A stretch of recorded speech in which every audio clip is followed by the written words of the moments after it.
Smoking causes cancer, smoking kills. புகைப்பிடித்தல் புற்றுநோயை உண்டாக்கும் மற்றும் உயிரை கொல்லும். Consumption of alcohol is injurious to health. மது அருந்துதல் உடல் நலத்திற்கு கேடு. Be safe, don't drink and drive. பாதுகாப்பாக இருப்பீர், மது அருந்திவிட்டு வாகனம் ஓட்டாதீர். Drug usage is injurious to health and criminal offence. Wear helmet, ride safely. தலைக்கவசம் அணிவீர், பாதுகாப்பாக பயணிப்பீர்.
சதீஷ்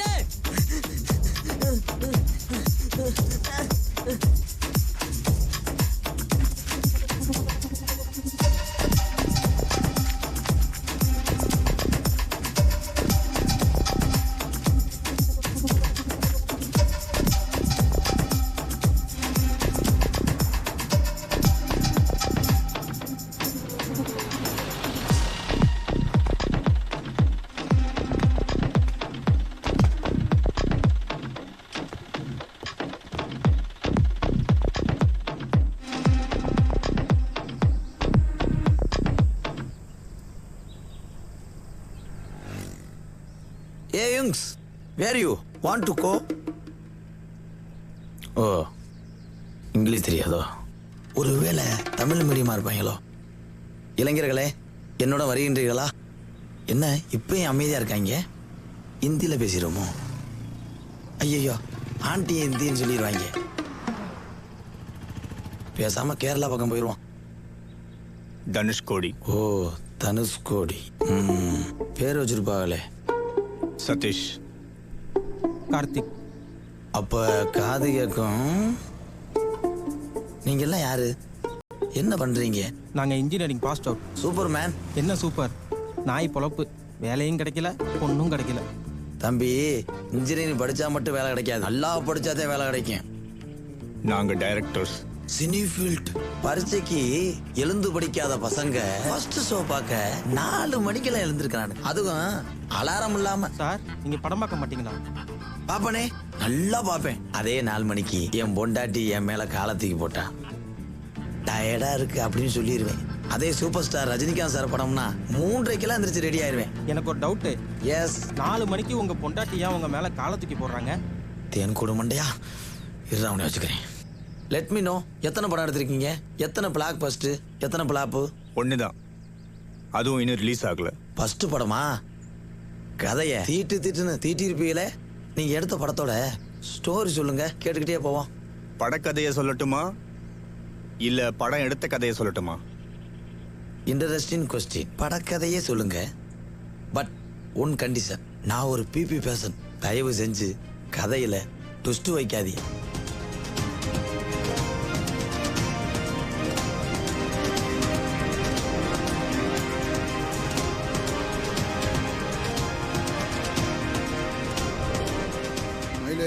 தடவை சீட்டு உனக்கு தான், நான் பார்த்துக்கிறேன். எல்லாரும் அமைதியா இருங்கப்பா, கட்சி கூட்டம் ஆரம்பிக்குது. வரப்போற எலெக்ஷன்ல நம்ம கட்சி சார்பா ஒன்றிய கவுன்சிலர் சீட்டை யாருக்கு கொடுக்கலான்ற பொறுப்பை கட்சி மேலிடம் என்கிட்ட கொடுத்துருக்கு. ஒருத்தவங்களை நிறுத்தி ஜெயிக்க வைக்கிறதுக்கு பதிலா ஜெயிக்கிறவங்களை நிறுத்துறது தான் புத்திசாலித்தனம். ஐயா, பதவி ஆசை எனக்கு கிடையாது. அது மட்டும் இல்ல, யாரோட பதவியை பறிக்கணும்ன்ற எண்ணமும் கிடையாது. எது எப்படியோ நம்ம ஆளுகளை ஒருத்தன் வந்தா அது போதும் எனக்கு. அப்பே அங்கே வந்த வீட்டுல இருந்திருக்க வேண்டியதானே? மரியாதையா பேச, இல்லைன்னா நீனும் ஒரே கையில கழுவி திங்கிற மாதிரி ஆயிடும். டேய் கணேஷ், என்ன ஓவரா சொல்ற? உங்ககிட்ட மட்டும் தான் அருவா இருக்கா? அடங்குடா. ஏன் உங்க ஆளதான் ஒருத்தர் நிக்கணும்னா உங்க வீட்டு 50 வருஷம் ஆடு மேய்க்கிற கம்பேன் அவனை நிறுத்த வேண்டியதானே? தம்பி, அதை முடிவு பண்றதுக்கு தான் ஐயா வந்திருக்காங்க. நீ முதல்ல பேச்ச குறை. ஐயா, இந்த ஒரு முறை எனக்கு வாய்ப்பு கொடுங்க, ஜெயிச்சு காட்டுறேன். அரசியல் தெரியாத பதவியை கொடுத்தேன்னா நாளைக்கு நம்ம கட்சிக்கு தான் கெட்ட பேரு. இங்க பாருங்க பெருமாள், எப்படி அரசியல் பண்றாங்கங்கிறது அப்புறம், யாரு அரசியல் பண்றாங்கங்கிறதா இப்ப முக்கியம். அதனால நான் என்ன சொல்றேன்னா, இந்த தடவை மயிலே நிக்கட்டும். மயிலா, எந்த மயிறு நின்னாலும் வெட்டுவேன். கட்சியில உழைச்சவனுக்கு சீட்டு தராம கண்ட கருமத்துக்கு சீட்டு தரீங்களா? உங்களால தாண்டா எங்க அண்ணனுக்கு கை போச்சு. வாங்கடா வெட்டி வீசிடுறேன். வெட்டி பத்திரம் அவன் இவன் பேசினா அவ்வளவுதான். இருங்கப்பா, எம்எல்ஏ கொண்டு வச்சு ஆளாளுக்கு பேசிட்டு இருக்கீங்க. தம்பி ஐயா, அவங்கள விடுங்க, உண்மையா சொல்லுங்க, எதனால எனக்கு சீட்டு தரல? பெருமாள், தப்பா எடுத்துக்காதப்பா. நல்ல ஆரோக்கியமா இருக்கவங்களுக்கு மக்கள் ஓட்டு போட மாட்டாங்க. உங்களுக்கு கை வேற இல்ல, சொத்து ஒண்ணும் பெருசா ஓ, இல்ல. அதனாலதான் சீட்டு இல்லையா? அட இப்ப என்னையா சொல்றேன் கேட்டுங்க, நீ எவன்ட்டையும் நான் சீட்டு கட்டி நிக்க மாட்டேன். நானே கட்சி ஆரம்பிக்கிறேன். என்ன 20 வருஷத்துல என் கட்சி கூட்டணி உங்களுக்கு தேவைப்பட வைக்கிறேன்.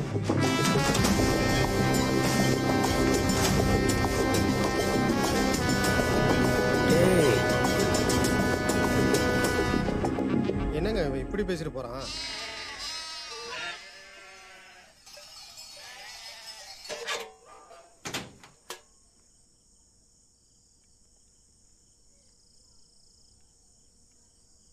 டேய், நீ ஏன்டா அந்தால ஏத்துக்கிட்டு அட பேசுற? விடுடா. இப்ப என்ன பொண்ணு தர மாட்டான் அவள் தானே? போன போட்ட விடு. போகட்டுமா? என்னடா போகட்டும்? நீ அந்த பிள்ளைய தான் கட்டணும். ஆசைப்பட்டியல்ல, நான் உனக்கு கட்டி வைக்கிறேன்டா. சரி, இந்த விஷயம் அண்ணனுக்கு தெரியுமா? தெரியாதுண்ணே. எதுக்கு அவன் காதுல போட்டு வை. சரிண்ணே. யாராச்சும் ஆரம்பிங்கப்பா, நேரம் விரயமாகிக்கிட்டே இருக்குல்ல. உங்ககிட்ட என்னத்த சொல்றேன்னா, நான் பெத்தது 2, அதுல 1 10 வயசுலயே அரவாணியா போயிடுச்சு, அதுவும் ஊரை விட்டே போயிடுச்சு. சரி, இளையவனுக்கு இவன் மூத்த பொண்ணை கட்டி கொடுக்குறேன்னு சொன்னான். அவ ஊட்டி கான்வென்ட்ல படிக்கிறான்னு நான் என் பிள்ளைய 10வது வரைக்கும் படிக்க வச்சேன். கடைசியில என்னாச்சு?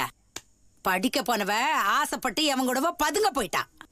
அதை கண்டுபிடிச்சு கொல்லறதுக்கு துப்பு இல்ல, இதுல வேட்டி மயிர் வேற. இந்த பார் போட்டு சும்மா வாய்க்கு வந்ததெல்லாம் பேசக்கூடாது. உனக்கு ஒருத்தன் பூ கொடுத்தன்றக்காண்டி அவனோட 15 வயசுலயே ஒருத்தனை கைய வெட்டினவன் உன் தம்பி.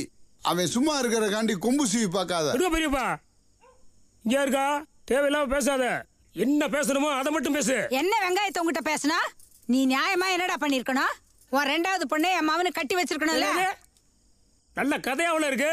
இது முறையில போட்டு மனசோட பேசு. அந்த பொண்ணு எனக்கு முறை தானே, அப்புறம் என்ன? நீ வாய மூடுறா. இப்ப நீ என்னதான்டா சொல்ல வர? உயிரே போனாலும் என் மவளை ஒரு ஆம்பளைக்கு தான் கட்டி கொடுப்பேன். முடிஞ்சா நீ என் மவனை மீறி உன் மவளுக்கு கல்யாணம் பண்ணி பாடுறா.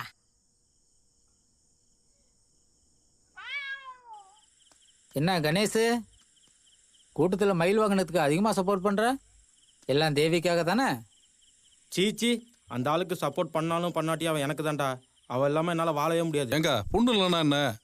அதுக்கு மறுவா வேற ஏதாவது கேளு. அப்ப கம்பு மாமா இளையவனை கொடுங்க. தாத்தா சொத்து எல்லாருக்கும் தானே, எனக்கும் பங்கு இருக்குல்ல. எப்படி மதர், பாயிண்ட் பிடிச்சனா?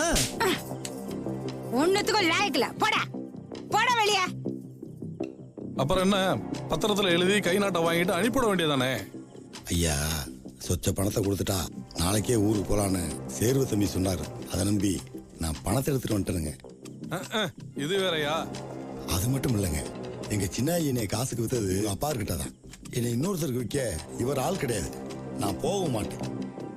ஐயா, இவன் என்ன இப்படி பேசுறான்? இது நமக்கு சரிப்பட்டு வராது. சரி, சாமி ரூம்ல பத்திரம் இருக்கு, எடுத்துட்டு வாப்பா. நமக்கு சீட்டு கிடைக்காததுக்கு காரணமே அவன் தானே. அவன் வீட்டு பொண்ணு நமக்கு எதுக்குண்ணே? எல்லாம் காரணமா தான்டா. அந்த பொண்ணை வச்சுதான் அவனை பிச்சைக்காரனாக்க போறேன். என்னோட எல்லா திட்டமும் இந்த கல்யாணத்துலாண்டா இருக்கு. இதுல எல்லாம் தலையிடாத முத்து, கட்சிக்கான வேலையை மட்டும் பாரு. இதுல காசு கொடுத்து மீட் எடுக்கணும் நீ எங்கேயுமே எழுதவே இல்லையே. அதுக்கு நீங்க என்னைய தானே கேட்கணும். யார் எதை கேட்கணும், யார கொடுக்கணும் நான் தான் முடிவு பண்ணணும். இனிமே நீ எனக்கு தேவையில்லை, போயிட்டே இரு. உன் பிள்ளைய ஒப்படைச்சிட்டு 10 வருஷம் கழிச்சு மீட்டிட்டு போ. தம்பி, அதே 1 லட்சம் ரொக்கத்தை நான் தர்றேன். உங்க வீட்டு பிள்ளைய எங்க வீட்டுக்கு வேலைக்கு அனுப்புவீங்களா? உனக்கு அவ்வளவு தைரியம் வந்துருச்சா?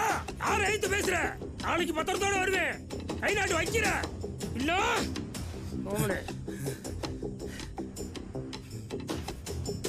நைட் நான் பழனி கிளம்புறேன். இவன் மேல ஒரு கண்ணு வச்சு கண்ணு வைக்கிற அளவுக்கு இவெல்லாம் ஒரு ஆளா? டேய் போடா. எவ்வளவு தும்முறு பாரு.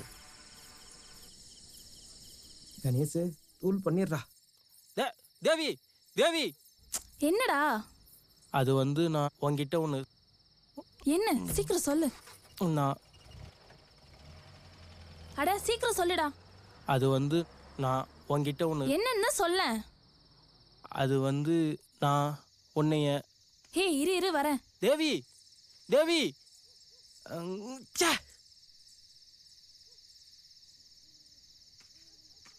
அண்ணே அண்ணே இங்க பாருங்க அண்ணே. என்னதா இங்க நிக்கிற? சாம்பார் வச்சனே, சிவனுக்கு ஊட்டி விடுங்க. அவனுங்க பேசுனதெல்லாம் மனசுல வச்சுக்காதாய். உன் நல்ல மனசுக்கு நீ நல்லா இருப்பதாய். சரி, இவனுங்க சிவனையும் ஆடு மேய்க்க வைக்க திட்டம் போடுறாங்க. சிவனை நாளைக்கே வலசக்காடு பள்ளிக்கூடத்துல சேர்த்துருங்க. அதுக்கப்புறம் இவனுங்களால ஒன்றும் பண்ண முடியாது. அங்க எம்ஆர்னு ஒரு வாத்தியார் இருப்பாரு. ரொம்ப நல்லவர். ஆனா கொஞ்சம் கோவம் தான் படுவாரு. மறக்காம நாளைக்கு ஜாதகத்தை எடுத்துட்டு போயிடுங்க. இந்தாங்க.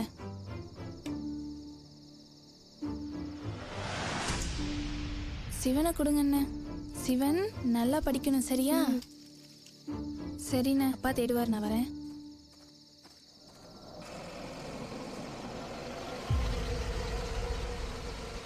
வீரமணி அக்கா, பத்திரத்துல கை நாட்டு வைக்கிற வரைக்கும் அந்த கம்பம் மேல ஒரு கண்ணை வச்சுக்கடா. தம்பியே எதிர்த்து பேசிட்டான். சரிக்கா.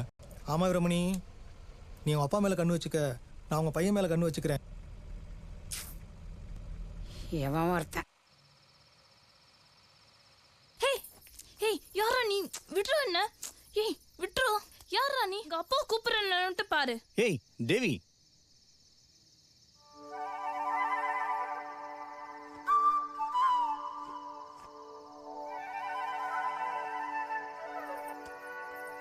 தேவி, உங்க அப்பா கல்யாணத்துக்கு ஒத்துக்கோரா?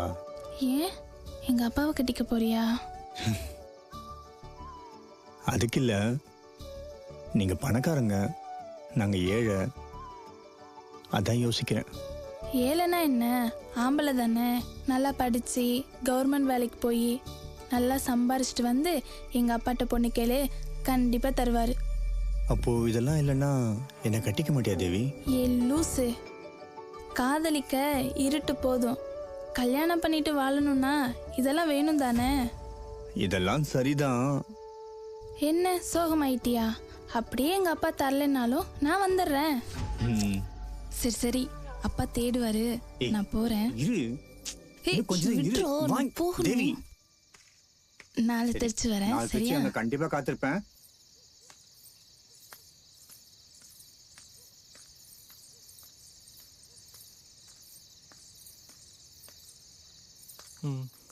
என்னடா ஏதோ சொல்லணும் நீ? என்ன? ஒன்றும் இல்லை, நான் உன்னைய என் தங்கச்சி மாதிரி பார்க்குறேன். இதை சொல்லதான் இவ்வளோ தூரம் வந்தியா? பைத்தியம் லூசு பையன், இது சொல்லதுக்கு பூவோட வந்து நிற்கிறான். சே,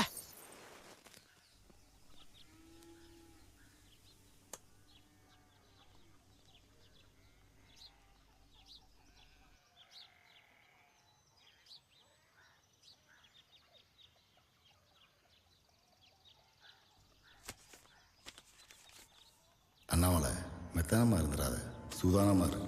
ஆடு அடுத்தவன் பலனில் இறங்கிறான் பார்த்துக்க. அப்பா சிவனை பள்ளிக்கூடம் சேர்த்துட்டு மதிய வெயிலுக்கு வீட்டுக்கு வந்துடு. அது நடுவாக்கில் யாராவது வந்து கேட்டால் அப்பா வெளிக்கு போயிருக்கேன்னு சொல்லு.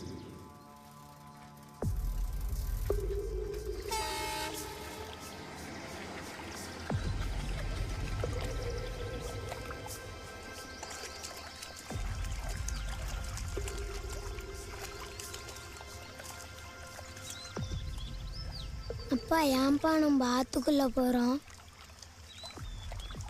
கரையேறத்தாயா? ஐயா சிவனு, அப்பா இன்னைக்கு ரொம்ப சந்தோஷமா இருக்கேன். ஏன்னு கேள? ஏன்பா? இனிமேல் தினமும் பள்ளிக்கூடத்தில் மதியம் சுடுசோறு சாப்பிட போறேல, அதான். வெள்ளடிச்சோன்னே முதலா போய் வரிசையில் நின்று கணேசு என்னடா நான் உன்னை தங்கச்சி மாதிரி பாக்குறேன்.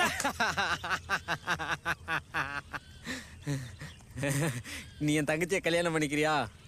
அவ உன் மேல உயிரே வச்சிருக்கா. உன்னை நல்லா பார்த்துப்பா, ரொம்ப அழகாவும் இருப்பா. ஏய்